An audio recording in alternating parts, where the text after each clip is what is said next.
Good morning. I haven't done a video for a while, so I've decided to do a Q&A. I think this is the very first Q&A I've ever done.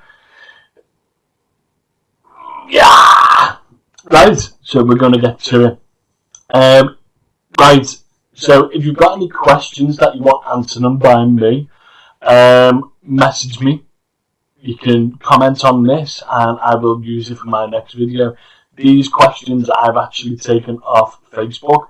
So big thank you to the Facebook groups. And because that's what I've taken these questions off. And I'm going to answer them in my way. And I'm sure there'll be a lot of comments correcting me. But anyway, here we go. We'll start with number one. Boosh! Here we go. So this one. Planned strike on Valentine's Day in Manchester. This isn't really a question. This is informing us there's going to be a strike. Sounds okay. Uber drivers are set to strike on Valentine's Day in Manchester in a row over pay. Okay. Around 1,500 drivers are expected to walk out from 12:05 on Friday the 13th. 48 hours. I guarantee this isn't going to happen. There is no way Manchester Uber drivers are going to go on strike for 2 whole days. It's not happening. So if you're a customer, don't worry about it because it's not happening. And there'll be plenty of Wolverhampton plates to take their place anyway. So don't worry about that. I bet you this has got something to do with some stupid oh my word, what's the word I'm thinking of? Union. You're a taxi driver. You're self-employed. Why are you in a union? Makes no sense. You can do all these strikes and stuff without a union. Anyway, next one. So, here we go. This is Mark Miller. Does anyone know if PH, private hire, Uber drivers, can use this way? Question mark. Is this the only thing you can claim, or can you claim licensing fees and CCTV, etc., or is it your mileage rate all inclusive of everything? Quick look. Okay, I'll tell you now. Right, so that's all you can claim. That is it. So you 45 pence for the first 10,000, and then 25 pence each additional mile over that. But you've got to be really carefully using this. Right. Number one, you're letting them know how many miles you're doing in a year. That's a big one. So if you really want them to know you're doing 100,000 miles in a year in your car, because then whatever you put on your tax return, they're going to be like, well, you said you'd done 100,000 miles, so how does that work? So you're travelling 4 or 5 miles for a £3.60 job. It's not worth it. It's definitely not worth doing it this way. Just claim for your expenses. That is the best way to do it. Claim for your diesel, your repairs, your insurance, your hire purchase. So hire purchase is the best way to rent a car. Really, not to rent a car, to buy to own a car. On hire purchase, it's easier to put it all in on this. But right, please take it from me. Don't do it that way. Don't do your 45 pence a mile. It's not worth it. Really, really not worth it if you look at it on the long run. Right, next question. Right. Oh, this one. Right. Group participant. He's unknown. He's hiding. He's invisible. But anyway, I have been falsely accused twice by the same passenger, saying that someone else have turned up to pick him up, and second time he said I turned up with another person in my vehicle. I picked the guy up twice an hour. What do you mean twice in an hour apart? And now they have blocked my account. Okay, I can't stress this enough. have CCTV in your vehicle. It's not expensive. It's really not. You can probably get it done for under £100 now. Easily done. And then you can send that information not just to Uber, but you can send it to your licensing as well. If I was this person, I'd be getting in touch with the licensing. So let's say he was licensed by Knowsley, I'd be getting in touch with Knowsley Council, give them all the information, keep them in the loop as well, because it's better just to keep them in the loop, because sometimes this can bite you on the arse further down, which nobody wants. But anyway, let's go on to the next one. Right, good luck with that anyway, matey. Love my new Uber sign.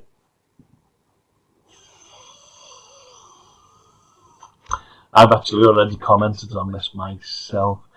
Right, mate, take it out the window. Most councils don't let you have it. I can see clearly where your licensed council is. I know who your licensed council is.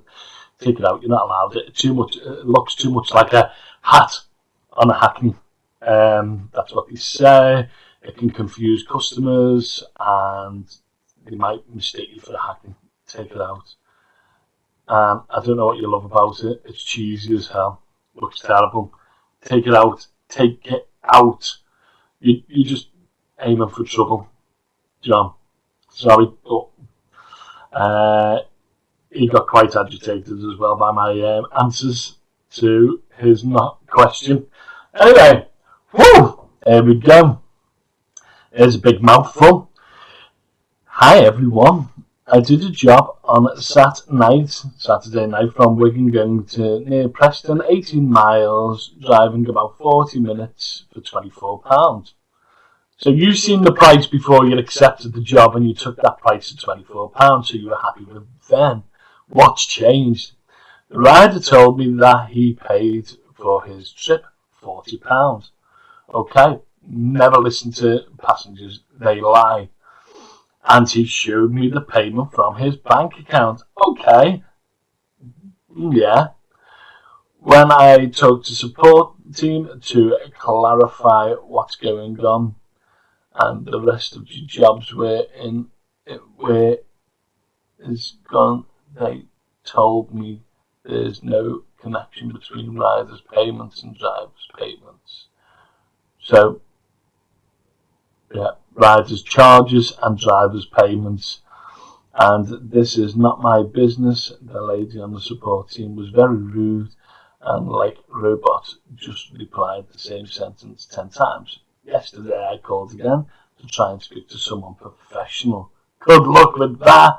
And to explain to me why Uber deducted more than 40% of my trip. And unfortunately again, the same answer added. If you're unhappy, you can leave. That is true. If you don't like the way Uber works, there is the door. There's plenty of other companies that you can go to, but you don't want to because most of these people on here couldn't work for another company because you haven't got your sat-nav telling you where to go. Anyway, the man on the phone, he asked me, have you tried talking to them? Oh my god, right, I'm skipping all this because his English is terrible. His written English is worse than my spoken English. So we get to the point, mate, yeah, they paid £40, you got £24 out of it.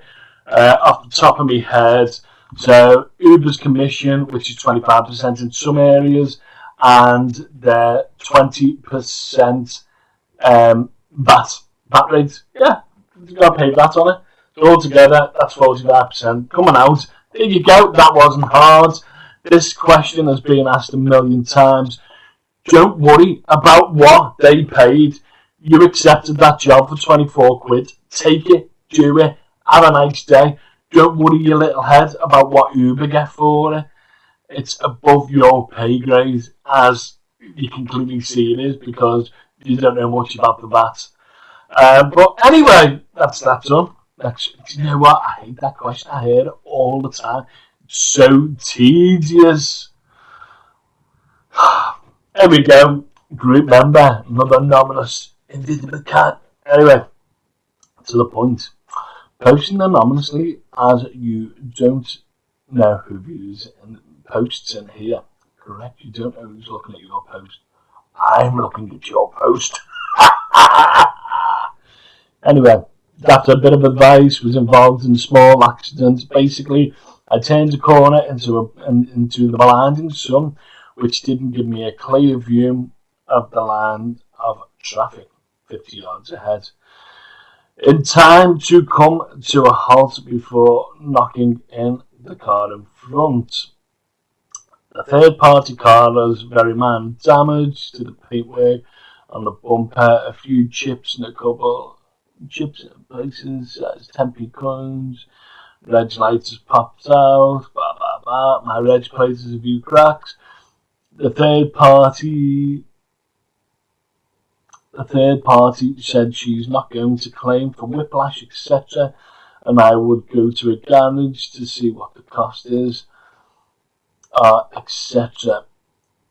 Right, I can see a problem here straight away. Let's finish reading, etc. She has to go through insurance. She seems genuine, but I know.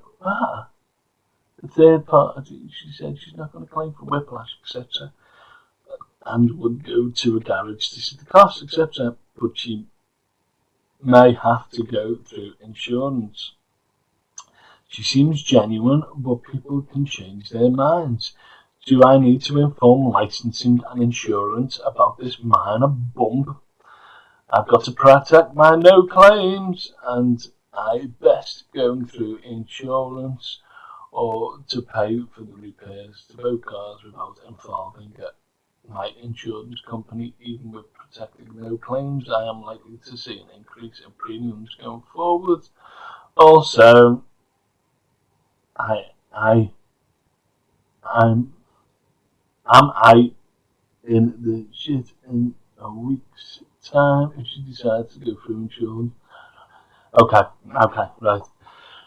Go through your insurance. Don't try and play the game, mate. Don't try and play. Bear in mind, an average taxi driver does 60,000 miles a year in his car. This may not be your last crash in that time, unfortunately enough. I went years and years and years and years without a crash, and then all of a sudden I had 2 in a week. One was my fault, one was not my fault, and then 3 months later, another one, lorry driver. That's how it goes. So it's always best to go through your insurance company, because further on down the line, you go, oh, you don't know these people from Jack. So it's always best just to go through your insurance company. It's easier, it's quicker, less aggravation, and less hassle. Next one. And one more thing to clarify on this, you probably won't see a huge increase in your insurance and over insurance. I'm going to add this one for free because I've seen this question a gazillion times. But who's the cheapest insurance company? The cheapest for me is not the cheapest for you. I can guarantee that one. So phone around. Don't ask people on these groups, because the answer you're going to get isn't the answer you want. So make sure you contact loads of insurance companies and find their cheapest one for you. Next one. Last night I drove off on a customer. Was it wrong or right? Had a lady who booked a return to the shop and back. However, she put the stop miles away from the actual shop and moaned at me when I didn't stop at the shop. So I stopped and informed her to put the actual stopping point. Otherwise, I need to drive to the actual point for a timer to start. She was like, "Don't be silly, I'll be back in a minute," and got out. So I just drove off and cancelled the job with 1 star. So we can never meet again. Right, you are correct, mate. Yeah. At the end of the day, it's not hard. You put where you pick up and drop off location is, or pick up and drop, stop off location. It's not hard. It's not rocket science. If she hasn't got the ability to do it, bye! Good one, Stephen. You've done the right thing. Oh, here we go. Another invisible can. Hello, lovely drivers. I want to apply for a private hire badge in Merseyside. Okay. 1. Which council in Merseyside is the fastest with new application process without waiting list? None. Next question. Which council is the best to apply for the private hire badge? None. Number 3. Which council is best rated for customer service? None. Number 4. Which council has no waiting lists or long waiting times? None. There you go, mate. I've answered them all. Go to Wolverhampton. That's what everyone else is doing. Doesn't matter if you're from Pakistan or Plymouth or Preston. Yeah, go to Wolverhampton. Quickest, easiest, simples. And that was it. That is it. And there's John again and his lovely Uber sign.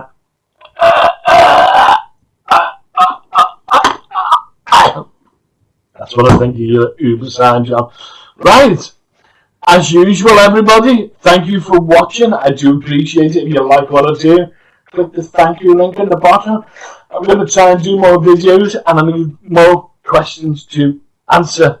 So give me them. Give me your lovely questions, and I'll answer them to the best of my ability.